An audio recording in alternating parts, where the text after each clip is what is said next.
Hello दोस्तों, स्वागत है आपका इस नई वीडियो में। इसमें हम बात करेंगे डीएनएस पॉइजनिंग के बारे में। इस वीडियो में जो हम बात करेंगे वो होगा डीएनएस पॉइजनिंग का ओवरव्यू, और एक रियल लाइफ के एग्जांपल के थ्रू समझेंगे कि डीएनएस पॉइजनिंग कैसे अफेक्ट करता है हमारे नेटवर्क को, ये कैसे काम करता है। तो दोस्तों चलिए शुरू करते हैं और बात करते हैं हम ओवरव्यू की। दोस्तों, DNS poisoning also known as DNS cache poisoning और DNS spoofing is a type of cyber attack. So ये एक साइबर अटैक है दोस्तों। ये इसको हम डीएनएस कैसे पॉइजनिंग और डीएनएस स्पूफिंग के नाम से भी जानते हैं। बेसिकली क्या है कि ये दोनों टाइप जो हैं, ये दोनों जो नेम है, ये डीएनएस पॉइजनिंग के ही अलग टाइप हैं। तो आगे आने वाली वीडियो में हम डीएनएस पॉइजनिंग के अलग अलग टाइप के बारे में बात करेंगे कि किस टाइप कितने टाइप के होते हैं और वो एक दूसरे से कैसे डिफरेंट होते हैं, किस किस लेवल पे डीएनएस पॉइजनिंग होती है। एंड इसके बाद जो वीडियो बनाऊंगा वो इस चीज़ पे होगी। लेकिन इसमें हम समझते हैं कि इसको हम डीएनएस पॉइजनिंग को डीएनएस कैसे पॉइजनिंग और डीएनएस स्पूफिंग के नाम से भी जानते हैं।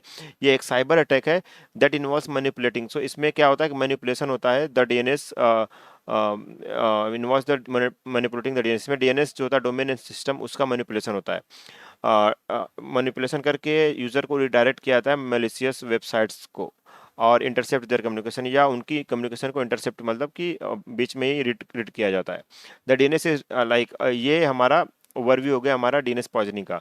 डीएनएस पॉइजनिंग समझने के लिए एक ओवरव्यू यहाँ पे मैंने डीएनएस का भी दिया हुआ है, ताकि हम जिनको आइडिया नहीं उनको थोड़ा सा आइडिया लग जाए कि डीएनएस क्या है। और डीएनएस पे मैंने एक पूरी प्रॉपर वीडियो बनाई है, आप आई बटन पे क्लिक करके यहाँ पे देख सकते हो वो वीडियो। और सिर्फ ओवरव्यू के लिए मैं ये एक आपको दिखा देता हूँ। So the DNS is responsible for translating human readable domain names like एग्जाम्पल.com into IP addresses that computers can understand. तो डीएनएस का काम होता है कि जो हम कोई वेबसाइट होती है, जब हम उसका नाम इंटर करते हैं वेबसाइट का यूआरएल में, तो उस नाम को कंप्यूटर रीड नहीं करता, वो ह्यूमन रीडेबल हमें याद करने के लिए वो नाम बनाया गया है। बट कंप्यूटर जो होता है वो आईपी एड्रेसेस समझता है, वो नंबर्स समझता है। तो जो हम जब कोई डोमेन नेम ब्राउज़र में डालते हैं तो उसको कन्वर्ट करने का काम आईपी एड्रेस में डीएनएस का काम होता है। उसके लिए डीएनएस सर्वर होता है, जो डीएनएस सर्वर के पास हमारी मशीन्स जो है क्वेरीज सेंड करती हैं। जैसा आप देख रहे हो, when you type a website address into your browser, your computer sends a DNS query to a DNS resolver और caching server to obtain the corresponding IP address. So जब हम कोई डोमेन नेम अपने ब्राउज़र में type करते हैं, तो उसका पहले सबसे पहले उसका आईपी एड्रेस रिजॉल्व होता है, और आईपी रिजॉल्व करने के लिए एक क्वेरी सेंड होती है, डीएनएस क्वेरी डीएनएस सर्वर को, जो हमने अपने आईपी में कॉन्फ़िगर किया होता है। जब आप अपना आईपी कॉन्फ़िग देखोगे तो वहाँ पे एक डीएनएस हमने कॉन्फ़िगर किया होता है, तो वहाँ पे ये क्वेरी जाती है।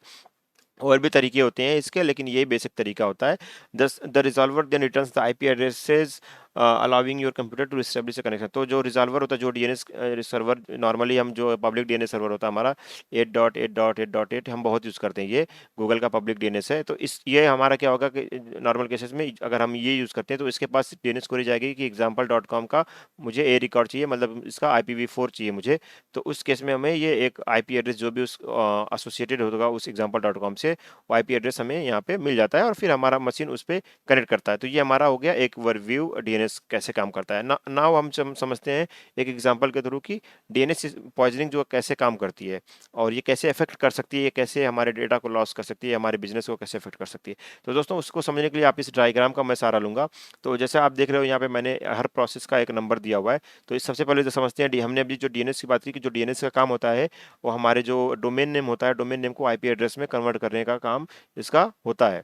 तो हमने अगर हमें डोमेन मालूम है, तो अब जब हम इंटर करेंगे अपने ब्राउज़र में, तो हमें उसका एक आईपी एड्रेस मिलेगा, तभी हमारा जो कंप्यूटर होगा, हमारा लैपटॉप या मोबाइल होगा, उस वेबसाइट को कनेक्ट कर पाएगा। तो दोस्तों, ये डीएनएस हमारा वो रोल अदा करता है। तो उसमें जो डीएनएस पॉइजनिंग क्या करता है, डीएनएस पॉइजनिंग क्या करेगा, तो ये हमारा मान लीजिए, ये जो हम इस डीएनएस की बात कर रहे हैं, डीएनएस अपने में ही एक बहुत बड़ी चीज़ है, काफ़ी बड़ा टॉपिक है। तो उसको कैसे रिजोल्यूशन होता है, उसको समझने के लिए आपने वीडियो अगर आप देखोगे तो समझ में आ जाएगा। आप यहाँ पे क्लिक करके वीडियो देख सकते हो। उस अगर आपने डीएनएस समझ लिया तो समझ जाओगे कि डीएनएस में अथॉरिटेटिव डीएनएस होता है, जहाँ पे हम जो डोमेन होता है उसके साथ आईपी मैपिंग करके आईपी मैपिंग होती है। तो एक अथॉरिटेटिव डीएनएस है, मान लीजिए जो हमारा एग्जाम्पल.com है, एग्जाम्पल.com मान लीजिए किसी बैंक का वेबसाइट है, ठीक है।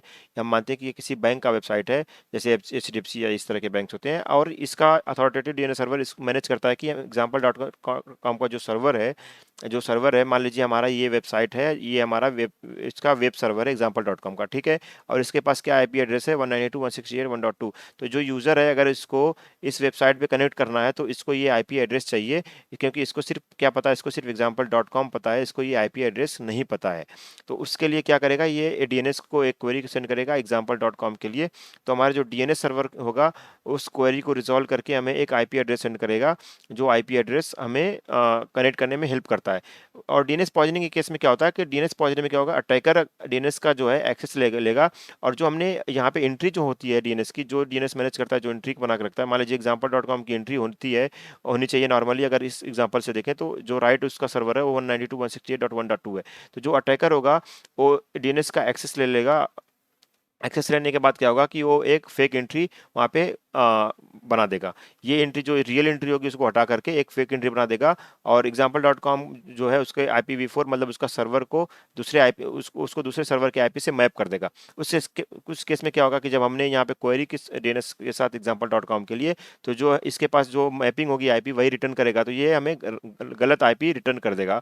और हमें पता नहीं होगा क्योंकि हमें तो ये रिस्पॉन्स आया सर्वर के साथ, डीएनएस सर्वर से, और हमने क्या किया कि हमारा जो ब्राउज़र होगा उसी सर्वर पे जो वेबसाइट होगी, वही हमारे ब्राउज़र में लोड कर देगा। नंबर 4 अगर आप देखोगे वही हमारे ब्राउज़र में लोड कर देगा। अब मान लीजिए यहाँ पे हमने example.com लिया, मान लीजिए ये एक बैंक है हमारा, ठीक है। अब हैकर ने क्या किया है कि इसका एक तो डीएनएस मॉडिफाई कर दिया, प्लस जो मॉडिफाई करने के बाद जो आईपी एड्रेस इसे असाइन किया है उस डोमेन के साथ, उस पे सिमिलर वेबसाइट बना दी। जो वेबसाइट ये थी सेम उसी तरह की वेबसाइट मान लीजिए उसने बना दी, बट वो वेबसाइट फेक है। अब क्या हो गया कि जो यूज़र है उसने उसको तो नहीं पता, उसने क्या किया example.com डाला, उसको डीएनएस क्वेरी मिली और उसने उसके मशीन में ये वेबसाइट लोड हो गई। उसको दिखता है कि ये तो सेम बैंक की वेबसाइट है जो मैं डेली ओपन करता हूँ, ठीक है। अब वहाँ पे क्या करेगा यूज़र, अपना जो है जो नेट बैंकिंग का पासवर्ड, यूज़र ने पासवर्ड एंटर कर देगा, लॉगिन नहीं होगा, लॉगिन फेल हो जाएगा या किसी तरह का रिस्पॉन्स आएगा। यूज़र को लगेगा कि हो सकता है बैंक का सर्वर डाउन हो, मान लीजिए वहाँ पे उसने रिस्पॉन्स हो कर दिया कि बैंक सर्वर इज डाउन, तो यूज़र को लगेगा बैंक सर्वर डाउन है, वो छोड़ देगा कि चलो बाद में ट्राई करता हूँ। बट हैकर के क्या होगा कि जो इन्फॉर्मेशन यूजर ने यहाँ पे एंटर की है वो इन्फॉर्मेशन हमारी हैकर के पास चली जाएगी, और हैकर उस इन्फॉर्मेशन को यूज करके आपका बहुत बड़ा लॉस कर सकता है। तो इस तरह से डीएनएस पॉइजनिंग, बेसिकली ये जो पार्ट है ये तो फिशिंग का पार्ट हो गया, बट डीएनएस पॉइजनिंग का इस तरह से यूज करके मैंने बताया कि इस तरह से डीएनएस पॉइजनिंग का यूज करके हम फेक एंट्री कर सकते हैं, और फेक एंट्री के थ्रू जो यूजर है उसको रॉन्ग वेबसाइट पे रिडायरेक्ट कर सकते हैं, और रिडायरेक्ट करने के बाद यूजर को पता नहीं चलेगा, क्योंकि वेबसाइट सिमिलर अगर होगी तो वो इंटर करेगा, उसको कुछ मैसेज आ जाएगा, उसको लगेगा कि सर्वर डाउन या इस तरह की चीज़ें, और वहाँ पे यूज़र अपनी कॉन्फिडेंशियल इन्फॉर्मेशन शेयर कर बैठेगा हैक अटैकर के साथ, और उसका बहुत बड़ा लॉस हो सकता है। दोस्तों ये होता है डीएनएस पॉइजनिंग। इसमें अलग अलग तरीका होता है, बट बेसिक इसमें होता है डीएनएस जो होता है उसी को मॉडिफाई किया जाता है डीएनएस पॉइजनिंग में। मैं आने वाली वीडियो में डीएनएस पॉइजनिंग के अलग अलग जो टाइप है उस पर बात करूंगा। उम्मीद करता हूँ दोस्तों कि आपको वीडियो पसंद आया हो। पसंद आया तो आप इस वीडियो को लाइक, चैनल को सब्सक्राइब, वीडियो को शेयर जरूर कर दें। आप लोगों का बहुत बहुत धन्यवाद।